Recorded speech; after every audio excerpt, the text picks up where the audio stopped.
ನಮಸ್ಕಾರ ಎಲ್ಲರಿಗೂ, ಹೇಗಿದ್ದೀರಾ ಎಲ್ಲರೂ? ನಾನು ಸಿಂಪಲ್ ಆಗಿ ಈ ದಿನ ಎಗ್ ಕರಿ ಹೇಗೆ ಮಾಡೋದು, ಈರುಳ್ಳಿನ ಯೂಸ್ ಮಾಡಿಕೊಂಡು ಅನ್ನೋದನ್ನು ನಾನು ತೋರಿಸ್ಕೊಡ್ತೀನಿ.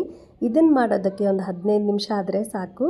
ನೀವು ಒಂದು ಬಾಣಲೆಯಲ್ಲಿ ಸ್ವಲ್ಪ ಎಣ್ಣೆ ಹಾಕ್ಕೊಳ್ಳಿ, ಒಂದು 3-4 ಸ್ಪೂನ್ ಎಣ್ಣೆ ಹಾಕ್ಕೊಂಡ್ಬಿಟ್ಟು ಅದನ್ನು ಸ್ವಲ್ಪ ಬಿಸಿ ಆದಮೇಲೆ ನೀವು ಏಲಕ್ಕಿ, ಲವಂಗ, ಆಮೇಲೆ ಸ್ವಲ್ಪ ಚಕ್ಕೆ ಹಾಕ್ಕೊಳ್ಳಿ.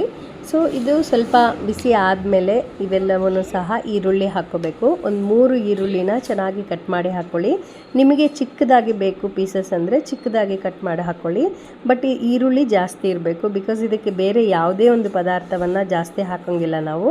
ಸೊ ಈರುಳ್ಳಿದೇ ಫ್ಲೇವರ್ ಇರುತ್ತೆ, ಆಮೇಲೆ ನಿಮಗೆ ಗ್ರೇವಿನೂ ಸಹ ಈರುಳ್ಳಿದೇ ಇರುತ್ತೆ. ಅದಕ್ಕೋಸ್ಕರ ಸ್ವಲ್ಪ ಒಂದು 3 ಈರುಳ್ಳಿ ಹಾಕ್ಕೊಂಡ್ರೆ ಚೆನ್ನಾಗಿರುತ್ತೆ ಟೇಸ್ಟು. ಸೊ ಇದನ್ನು ನಾವು ಹಾಕಿದ ಮೇಲೆ ಸ್ವಲ್ಪ ಫ್ರೈ ಮಾಡೋಣ. ಫ್ರೈ ಆದಮೇಲೆ ಸ್ವಲ್ಪ ಇದಕ್ಕೆ ಉಪ್ಪು ಹಾಕಿ ಸ್ವಲ್ಪ ಇನ್ನೊಂಚೂರು ಫ್ರೈ ಮಾಡೋಣ. ಫ್ರೈ ಆದಮೇಲೆ ಇದಕ್ಕೆ ನಾವು ಅರಿಶಿನ, ಉಪ್ಪು, ಖಾರ ಮತ್ತು ಸ್ವಲ್ಪ ಮನೆಯಲ್ಲೇ ತಯಾರಿಸಿದಂತಹ ಧನಿಯಾ ಪುಡಿಯನ್ನು ನಾವು ಹಾಕ್ಕೊಳ್ಬೇಕಾಗತ್ತೆ. ಈ ಒಂದು ಕಲರ್ ಬಂದಾಗ ಎಲ್ಲನೂ ಸಹ ಆ್ಯಡ್ ಮಾಡ್ಕೊಳ್ಳಿ ನೀವು ಒಂದೊಂದಾಗಿ. ಸೊ ಈ ಥರ ಹಾಕಿಬಿಟ್ಟು ಸ್ವಲ್ಪ ಫ್ರೈ ಮಾಡಿ. ಮತ್ತು ನಿಮಗೆ ಬೇಕು ಅಂದರೆ ಬೇರೆ ನಿಮಗೆ ಮನೇಲಿ ಮಾಡಿದಂತಹ ಗರಂ ಮಸಾಲ ಇರಬಹುದು, ಅದನ್ನು ಸಹ ಸ್ವಲ್ಪ ಹಾಕ್ಕೊಳ್ಳಿ. ಹಾಕ್ಕೊಂಡು ಚೆನ್ನಾಗಿ ಕಲಿಸ್ಬಿಟ್ಟು ಸ್ವಲ್ಪ ಇದರಲ್ಲಿ ಬೇಯಲಿ. ಅದು ಬೆಂದಾದಮೇಲೆ ನಾವು ನೀರನ್ನು ಹಾಕ್ಕೊಳ್ಬೇಕಾಗತ್ತೆ. ಸ್ವಲ್ಪ ಬೆಂದಾದಮೇಲೆ ನಾನು ನೀರು ಹಾಕ್ಕೊಳ್ತೀನಿ. ನಮಗೆ ಕನ್ಸಿಸ್ಟೆನ್ಸಿ ಹೇಗೆ ಬೇಕು, ತುಂಬ ನೀರಾಗಬೇಕಂದ್ರೆ ನೀರು ಹಾಕ್ಕೊಳ್ಳಿ ಜಾಸ್ತಿ, ಇಲ್ಲ ಅಂದರೆ ಒಂದು 2 ಗ್ಲಾಸ್ ಹಾಕಿದ್ರೂ ಸಹ ದೊಡ್ಡ ಗ್ಲಾಸಲ್ಲಿ ಸಾಕು ಅಷ್ಟೇ. ಸೊ ಆ ಒಂದು ಎಗ್ಗು ಕುದಿಯೋದ್ರೊಳಗೆ ನೀರೆಲ್ಲ ಹೋಗಿಬಿಡುತ್ತೆ. ಎಲ್ಲ ಬೆಂದಾದಮೇಲೆ ನೀರು ಅಷ್ಟೊಂದು ಉಳಿಯೋದಿಲ್ಲ. ಸೊ ನಾನು ಎಷ್ಟು ಬೇಕು ಅಷ್ಟು ನೀರು ಹಾಕ್ಕೊಂಡಿದ್ದೀನಿ. ಇದಕ್ಕೆ ಜಾಸ್ತಿ ನೀರನ್ನು ಹಾಕ್ಕೊಂಡ್ರೆ ತುಂಬ ಟೇಸ್ಟ್ ಇರಲ್ಲ. ಇದು ನೀರು ಸ್ವಲ್ಪ ಕಡಿಮೆನೇ ಇರಲಿ. ಸೊ ಬೇಯೋ ಥರ ಆ ಒಂದು ಮೊಟ್ಟೆಗಳು ಬೇಯೋ ಥರ ನಾವು ನೀರು ಹಾಕ್ಕೊಂಡ್ರೆ ಸಾಕು. ಸೊ ನೀರು ಹಾಕಿದ ಮೇಲೆ ಕುದಿ ಬಂದಮೇಲೆ ಒಂದು 2-3 ಕುದಿ ಬಂದಮೇಲೆ ಇದಕ್ಕೆ ನಾವು ಎಗ್ಗನ್ನು ಹಾಕಬೇಕಾಗತ್ತೆ. ಒಂದೊಂದಾಗಿ ನಾವು ಎಗ್ ಹಾಕ್ಕೊಂಡು ಮುಂಚೆನೇ ನಾವು ಇದಕ್ಕೆ ಖಾರ, ಉಪ್ಪು ಎಲ್ಲ ಸರಿಯಾಗಿದೆಯಾ ಅಂತ ನಾವು ಟೇಸ್ಟನ್ನು ನೋಡಬೇಕಾಗತ್ತೆ.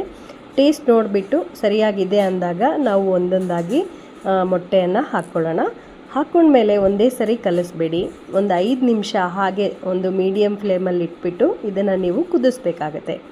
ಈ ಒಂದು ಕುದೀತಿರ್ಬೇಕಾದ್ರೆ ಎಲ್ಲೂ ಸಹ ನೀವು ಸ್ಪೂನ್ ಹಾಕಿ ಕದಡಿದ್ರೆ ಎಲ್ಲ ಒಡೆದೋಗುತ್ತೆ. ಹಾಗೆ ಕುದಿಯೋಕ್ಕೆ ಬಿಟ್ಟರೆ ಮೊಟ್ಟೆ ಫುಲ್ ಹಾಗೆ ಇರುತ್ತೆ.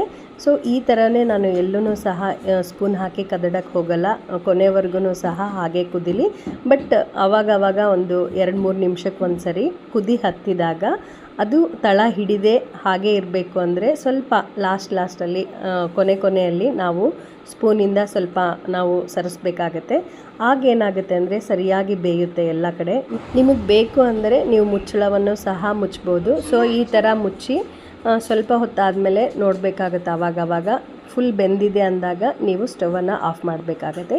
ಸೊ ಈ ಒಂದು ಗ್ರೇವಿ ತುಂಬ ಕ್ವಿಕ್ಕಾಗುತ್ತೆ, ಟೇಸ್ಟಿಯಾಗೂ ಸಹ ಇರುತ್ತೆ. ಕೊನೆಯಲ್ಲಿ ನೀವು ಕೊತ್ತಂಬರಿ ಹಾಕ್ಕೊಂಡ್ರೆ ಅಷ್ಟೇ ಸಾಕು.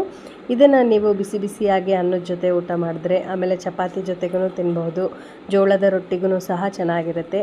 ಸ್ವಲ್ಪ ಸಮಯ ಇದೆ, ಒಂದು 15 ನಿಮಿಷದಲ್ಲಿನೇ ಗ್ರೇವಿ ರೆಡಿ ಆಗಬೇಕು. ಮನೆಯಲ್ಲಿ ಯಾವುದೇ ಒಂದು ಅಂದರೆ ತರಕಾರಿ ಬೇಗ ಇಲ್ಲ, ಈರುಳ್ಳಿ ಒಂದೇ ಇದೆ ಅಂದಾಗ ಈ ಒಂದು ರೆಸಿಪಿನ ನೀವು ಟ್ರೈ ಮಾಡಬಹುದು. ಎಗ್ಗು, ಆಮೇಲೆ ಈರುಳ್ಳಿ, ಉಪ್ಪು, ಖಾರ, ಅರಿಶಿನ, ಈ ಒಂದು ಸ್ವಲ್ಪ ಇಂಗ್ರೀಡಿಯೆಂಟ್ಸಲ್ಲೇ ನೀವು ಒಳ್ಳೆಯ ಒಂದು ರುಚಿಕರವಾದ ರೆಸಿಪಿಯನ್ನು ಮನೆಯಲ್ಲೇ ತಯಾರು ಮಾಡ್ಬೋದು. ಸೊ ನೀವು ಸಹ ತಯಾರು ಮಾಡಿ ನೋಡಿ.